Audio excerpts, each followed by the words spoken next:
Good morning, chat. Look, I'm at Hell's Kitchen, chat. Isn't that crazy? I'm here in Vegas. Uh, Look, I have Caesar's Palace behind me. It's kind of nice. Um, I got the Bellagio. Anyway, it's Vegas. You guys have been to Vegas, right? It's not my favorite place, but we're here. There are people who are just like fucking going. It's like 9 a.m. People are just like getting after it already. The bottomless mimosa place was already closed out. That was kind of crazy. Okay, this is what we got for questions today. Also, there's going to be a lot more people today, I feel. So, some questions today. First, I got 3.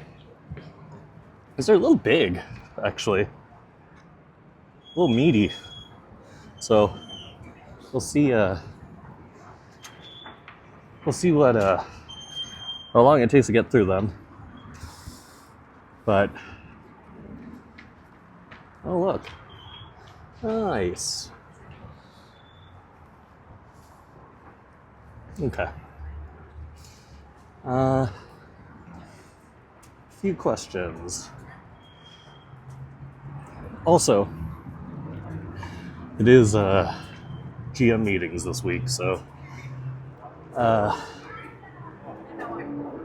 GM meetings is, it's pretty interesting. It tends to be like the unofficial kickoff to the off season, which is nice, of course. Unofficial kickoff to the off season. The good parts about it: get to see everyone, say hi to everyone. Tough parts about it: I just never know really where to fit in, you know? Every year I feel like it's a little different in terms of how I'm supposed to fit. So, we'll see. Hopefully this year is a little different than the other years. But anyway, started today, was at breakfast. And then now here on the strip. So, for the people who watch this is like, there's a lot to watch today, I feel. But for those listening, it should be just about the same. The look. Nice. Look, y'all. It's the Eiffel Tower. Okay. I swear that's all. There's like nothing else. Okay. So the Bellagio, it's all closed off. You can see, like, you can't see the water fountain. Usually you could from here. And that's because they have Formula One coming in, I think, next week. So like half of the strip is like closed off. So that's something that's just happening. Anyway, like I said, a little different of an episode this episode, but change it up once in a while. That's okay. Oh look, Bellagio. See? Nice, right? All right. Question 1. 3 questions today. All of it not necessarily baseball. Actually, no baseball questions today. So for the baseball people, I guess we can talk a little more about GM meetings. Usually GM meetings is where arbitration subcommittee happens. So we hear from the league about arbitration related work. And then it's also when they tell us about new rules or things that they're working on. this particular season or coming up on this season. So you have a few different sessions based around that. Then you have a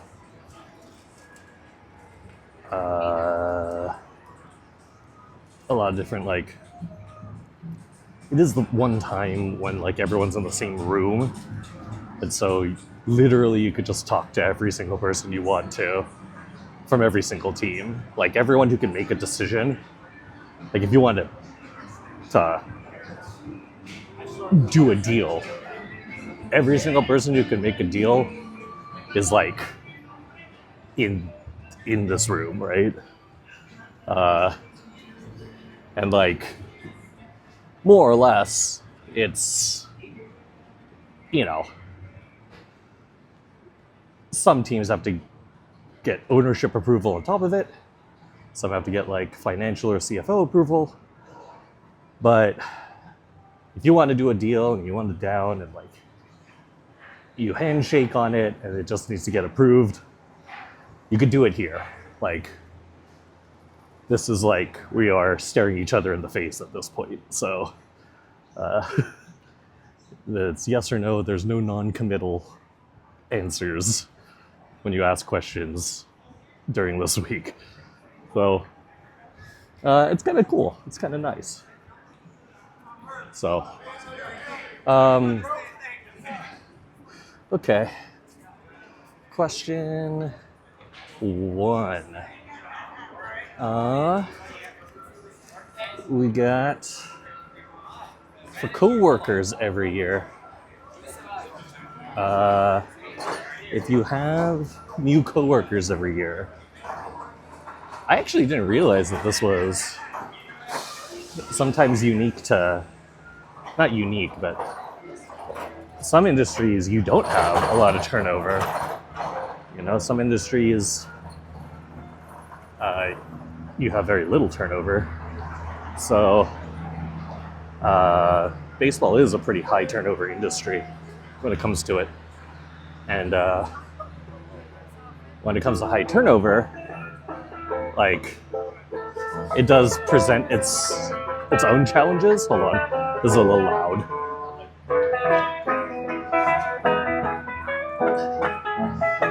Vegas has a lot of busking, so we'll be going through a lot of this today, chat.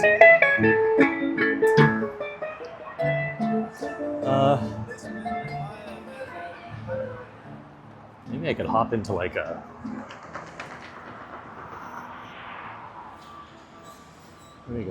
casino and walk around. Anyway, there isn't.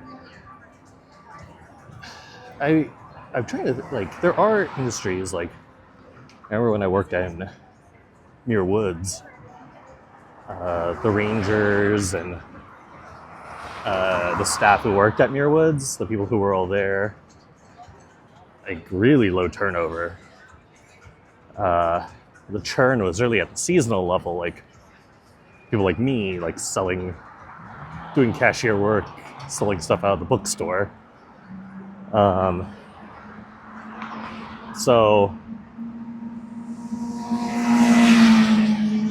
I would say, like, in terms of baseball, there's a lot of turnover, right, relative to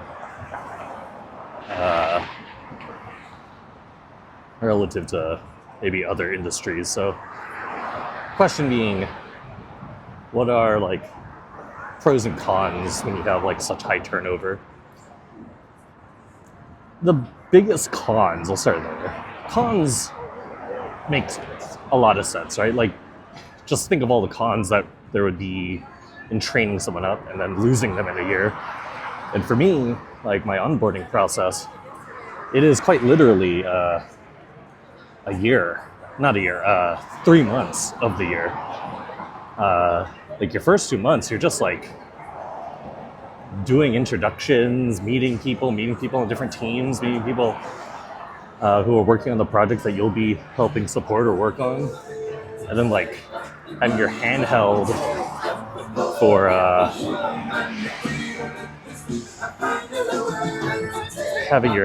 when it comes to your first project and repos and stuff, you know? So, where am I? Oh, this is still Paris. See?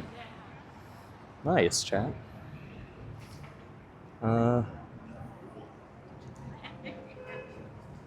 Anyway, the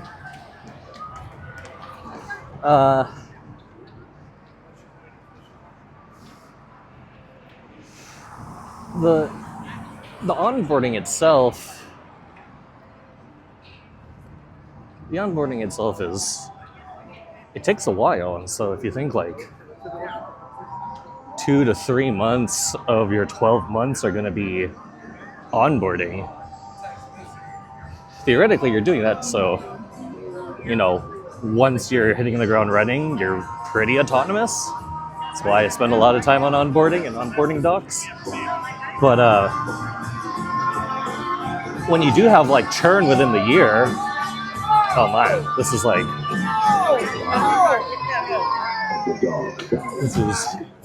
this is very loud.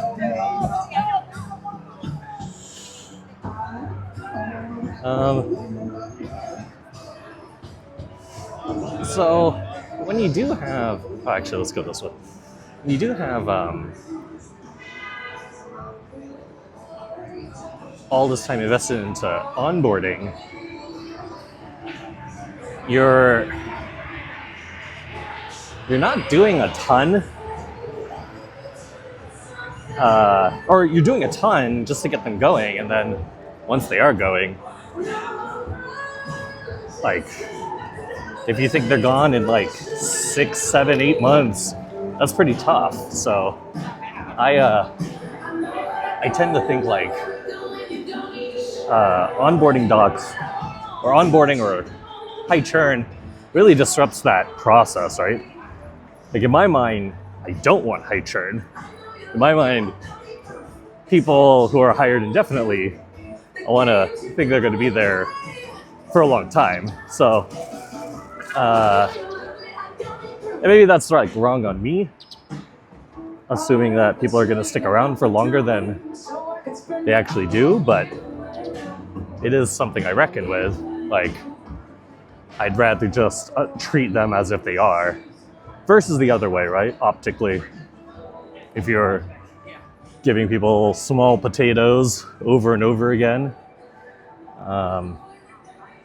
it doesn't make them feel like they're going to be affecting the team and in immediate, big impact ways, right? So if there isn't a feeling of like contribution, especially early, the likelihood that they want to leave becomes like higher pretty quickly. So mitigating that's pretty important. So so high churn's pretty tough. I would say in terms of like the pros for high churn, I don't know if there are a lot of pros. I live a pretty heart on the sleeve, indefinite is best. So the pros, I don't know. I think the biggest pros are like, if, you know, it isn't working out perhaps with one person and they end up churning, then like, you know, no harm, no foul, right? Like maybe everyone has, you know, everyone's kind of had their say and that's it. So they are moving on to something that's a better fit for them, and we are moving on to something that's a better fit for us. Sometimes that happens, not often, but it does happen. So that is one pro. That sometimes it's not forever. A lot of the time that might be the case, right?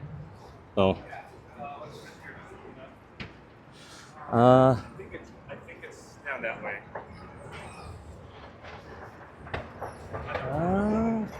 so,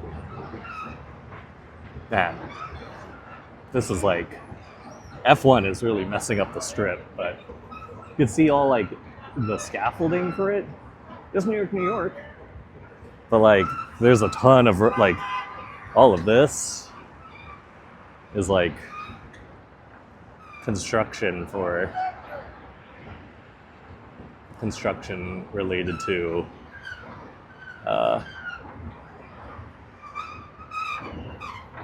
F1, putting together the F1 stuff. So anyway,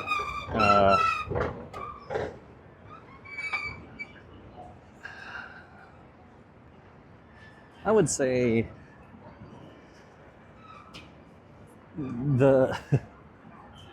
I think another way to think about like high churn and low churn in terms of industry would be the number one thing that should matter is like, regardless of if it is like a high churn or low churn, like working at big tech company, a lot of those roles might be low churn or high churn. So if you do have high churn,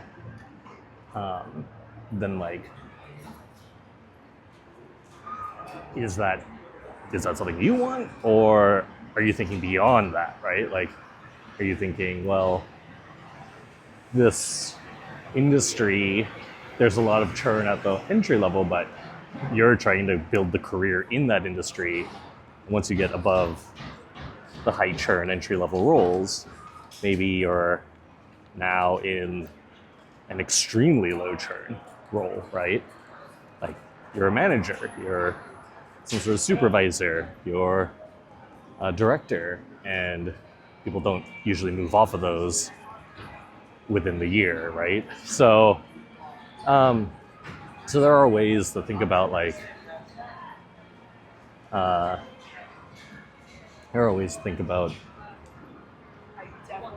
churn roles and whether or not they're fits.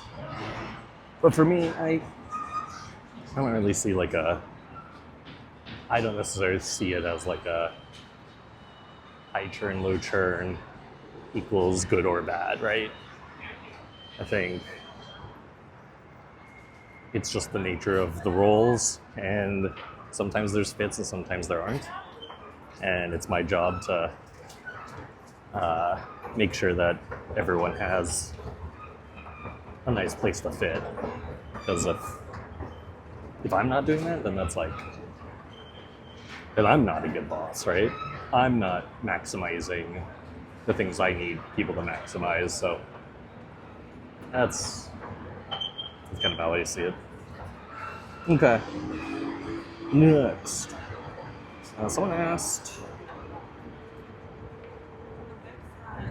This one was good.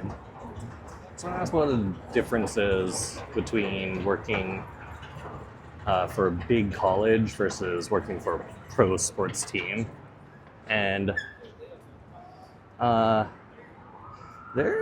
it's an interesting question because a lot of people might think there would be drastic differences, but there's a good amount of similarity. The biggest similarities, of course, are like if you have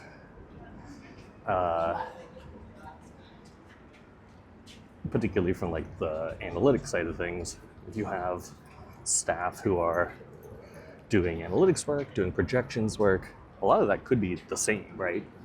Especially like with the advent of like NIL and transfer portal, like trying to identify best talent, or like if your particular coaches are good at developing certain players, and that's also its own advantage, right? So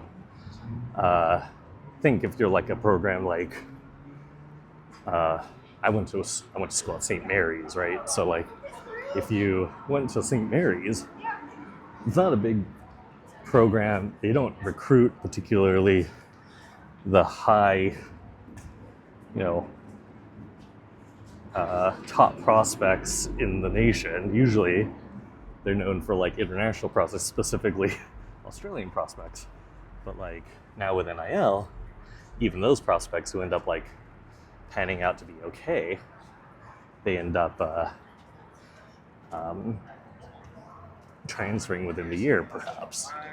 So, so how do you maximize a school like that where they don't have a ton of budget to probably like live in the portal all the time, but they're a good program, they're good at coaching, they're good at developing.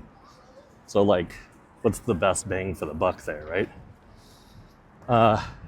So projection models, using more data, all of that's like pretty important, I would say. And ideally, like that's all kind of the same, whether it's pro and pro scouting, amateur scouting, or whether it's on the college side and you're recruiting, doing things to the portal. There's data everywhere now, so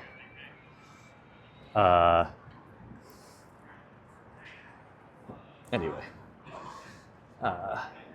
so that's a lot of the similarities. I'd say some of the differences: pay. You're going to make a lot less money probably in college,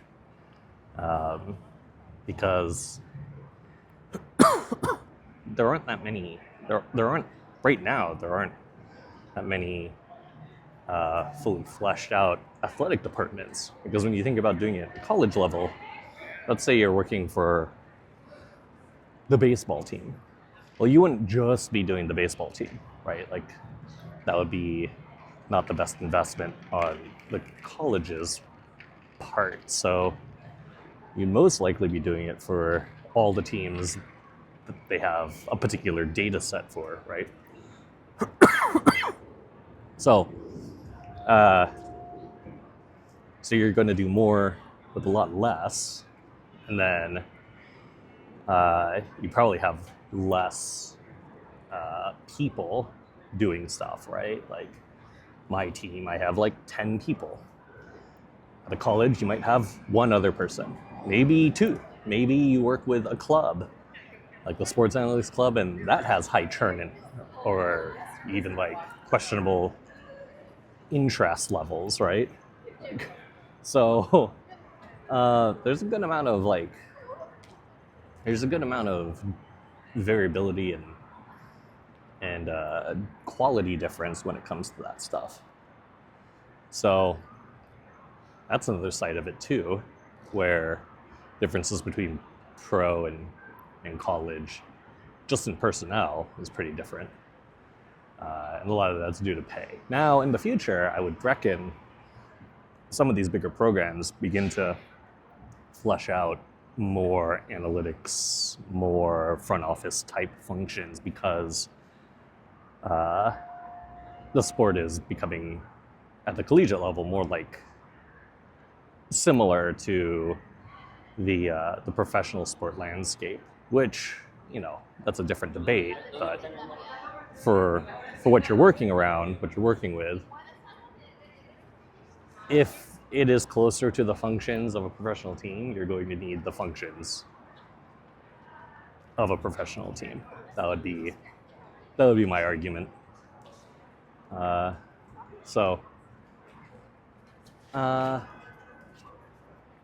terms of like things that you might not know, I don't know. Like the biggest thing is recruiting. Like the difference in recruiting is pretty different, right? And in professional sports, you recruit via, you know, your scouts and money. But at the collegiate level, like a lot of head coaches, managers, you know, top of whatever particular sports program that they're in, they do the majority of the recruiting, right? So it's hard to know, like, when you go from one sport to another, when the emphasis is like on so strongly on recruiting in one space, and then like scouting and recruitment is big, it's very important, but it's not necessarily like the only thing you got to invest the bulk of your time into. You really have to spread that out into all areas, sometimes equally, sometimes not. But in terms of college, like recruitment, you always need to recruit because you don't have them for very long, right? Like you might have a player on your team for a year, so you need to build the best team within that year. So, talk about churn. That's pretty tough when you talk about churn. So, it's also one of the reasons why like analytics and player development is probably a little less of a focus because they're not there long enough to be developed. They're not there long enough to like be treated as like a, performing asset. So, okay.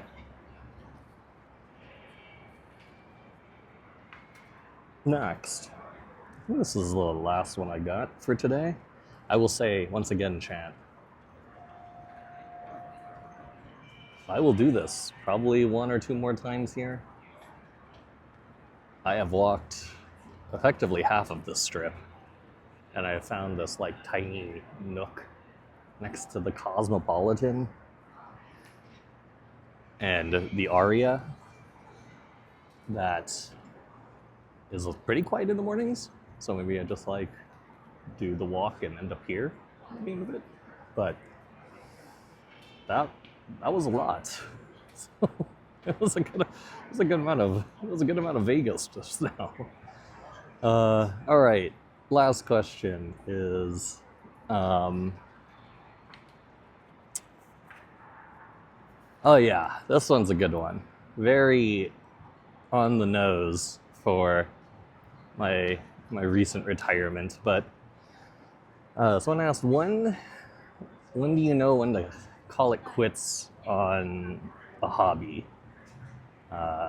It's coming from our dear chatter Q, and he mentioned he was in a band and they are like pretty popular, but some people in the band want to like do the band thing and try to like go for it, whereas others in the band perhaps they're just happy with what it is. So when you have like a difference of opinion like that, what do you do? Interesting question. Both with the fact that I've been in the same situation many times, and also like I've been in the same situation music many times. So I think the first thing, probably the first thing is like, if you're thinking about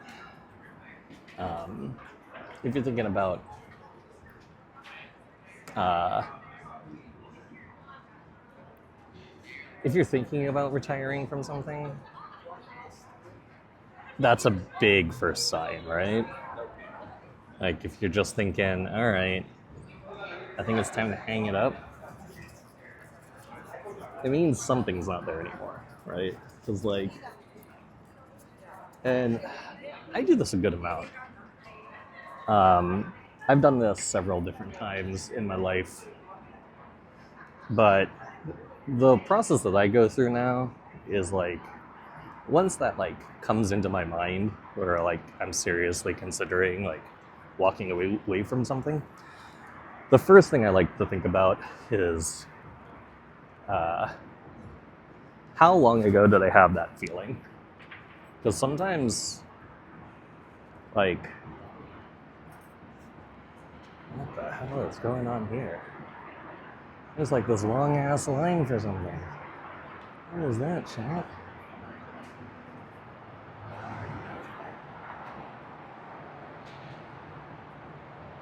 I don't know what we're waiting in line here for. I'm not waiting in line, that's for sure. So I tend to think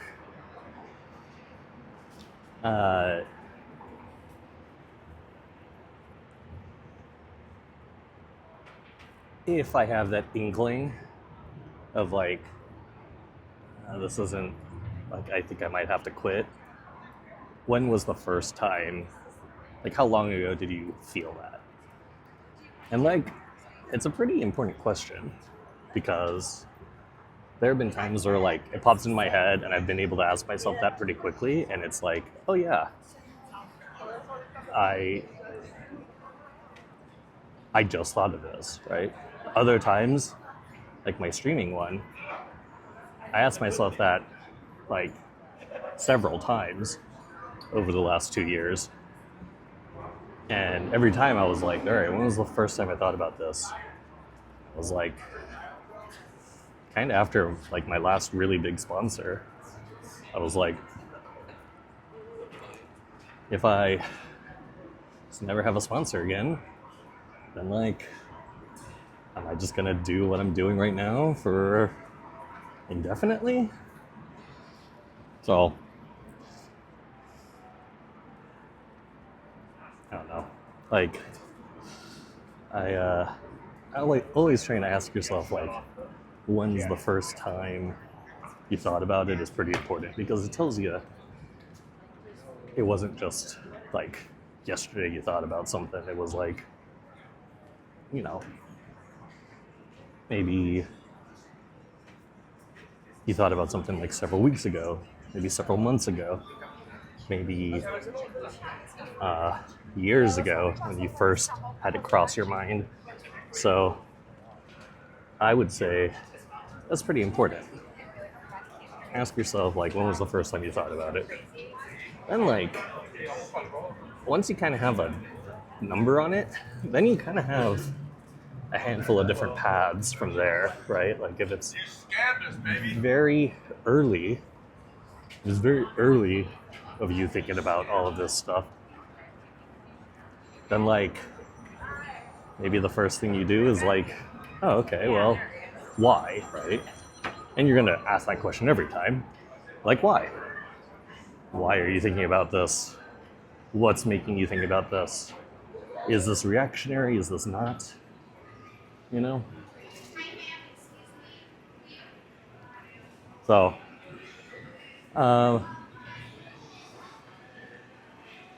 then when it gets a little longer,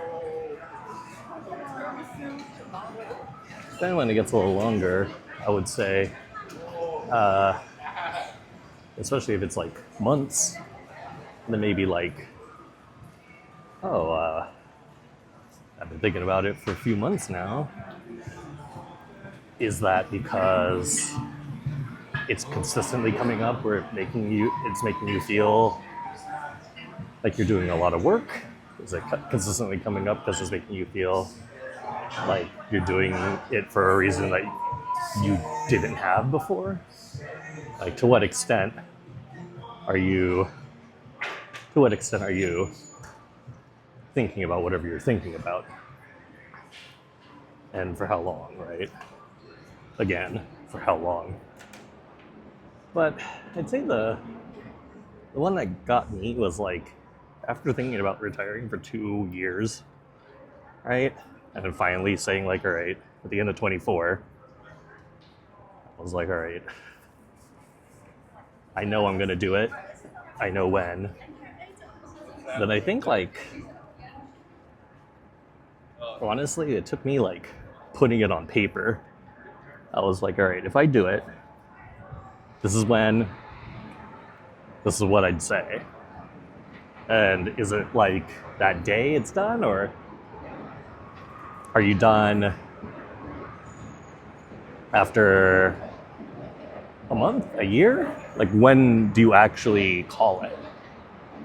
So I think all of those things are pretty important, because they'll tell you whether or not you want to. Like, even when I put it all on paper, I was still like, shit, this is real. Like, I'm gonna announce this and there's no taking it back, you know? I mean, there is, but like, did you want to be convinced to not do, like, to continue doing something? Did you want someone to convince you? If so, then you don't have to retire. You just need to like talk to people, so and talk to more people. But like, once you put it on paper and you're like, all right, I think I could probably just quit. Then like, quit. Like, if there is no convincing you, then maybe it is time, you know? So, so I don't think there's any, like, at least for me, like, I've done this so many times, right? Like, not just streaming, but I quit the Reds once. I quit KFC. When I was a journalist, I retired that. I moved on from being a neuroscientist. Several different bands I was a part of. Moved on from those. Different like sites or blogs I was a part of. Moved on from those. So,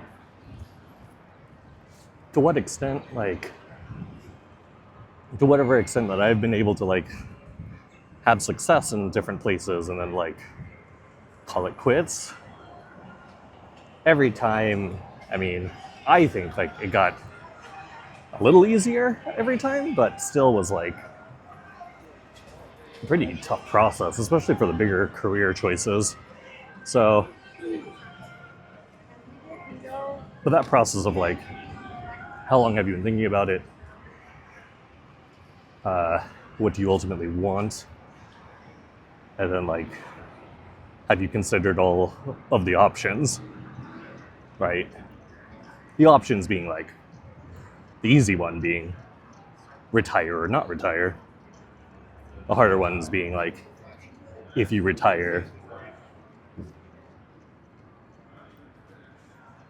is it forever? Or is there a contingency plan? Is there a substitute thing? Are you freeing up time? What are you doing, right? On the other side, it's like, maybe it's none of those, but you're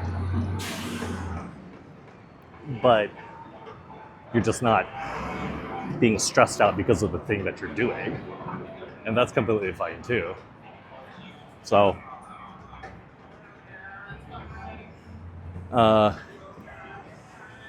there are some people working on a billboard, and they're just like accessing it. It's like a Windows interface, and they're just accessing it and editing this billboard. That's so odd. These just two dudes working on a billboard here, chat. Okay. Anyway, retiring, never take it lightly. Quitting something, never take it lightly. You know, like, every time I've done it, retiring has been harder on way harder on people who aren't me. Whether it was a band, a blog, company, a stream, it's always been harder for everyone else but me. And in a lot of ways, if you do it right, that's kind of how it should feel. You know, like you're ready to leave, but no one else is. Mainly because they like what you do. Like if you are doing something because you always liked it, and people got a lot out of what you did, I mean, that should make you feel good. But if you're doing it and it's like tough that you're doing it, even though everyone else is still benefiting from you, then that's parasitic in terms of a relationship, right? Like, you can't just give and not get anything back. So it's important to know that, like, in healthy scenarios, if you're whatever hobby, passion, job you're doing, that you're doing it because you like doing it, and you get a lot out of it, but also, you know, everyone who likes what you're doing that's kind of where it ends. They don't see the other side of it a lot of the time. So don't let people, coax you into continue doing something just because they like you doing it. Like, you gotta like doing it too. So, or you gotta be doing it for the reasons that are your reasons, right? You might not like doing something, but you might like the reasons you do something, right? Like whether that's for money, whether that's for purpose, right? Like when I talk about like green space initiatives, like I think about like beautifying a park or a lot, and I'm like, that's a lot of work, and I don't think that's going to be fun. But if I have to do it, the purpose is so important to me that I just do it, right? So, those are important things, like are you ready to walk away from something if you're still enjoying it to some extent? And sometimes the answer is yeah. Like streaming is that way with me. Walking away from something that I like doing, that I feel like I'm good at doing, wasn't because, I hated it. Obviously, I still like it because I still stream. But I don't necessarily like.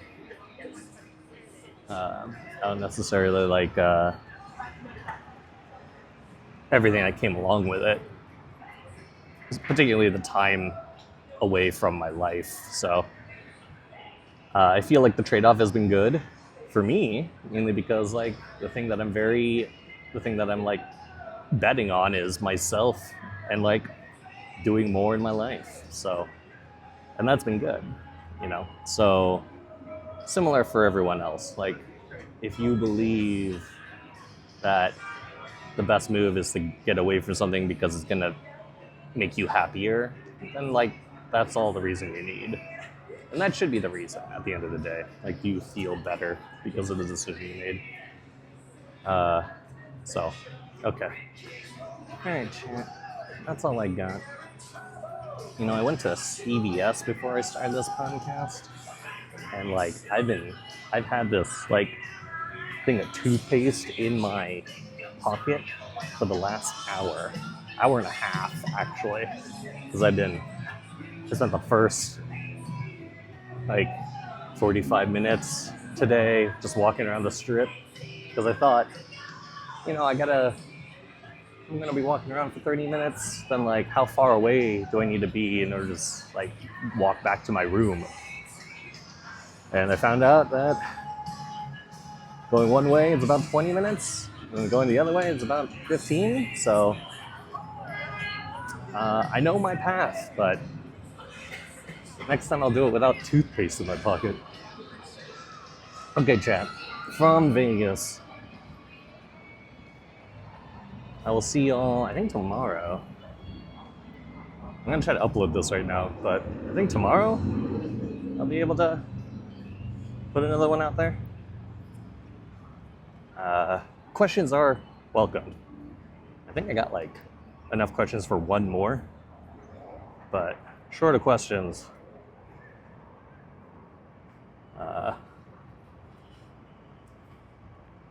there might be only one more in Vegas. Maybe two if I get enough questions. All right, chat. Goodbye. Goodbye, chat. Goodbye. Goodbye. Look, New York, New York, New York. Where the hell else are we? I don't know what the hell that is. Oh, wait. That's where we were last time. There's Planet Hollywood. Okay, I'm leaving. Goodbye.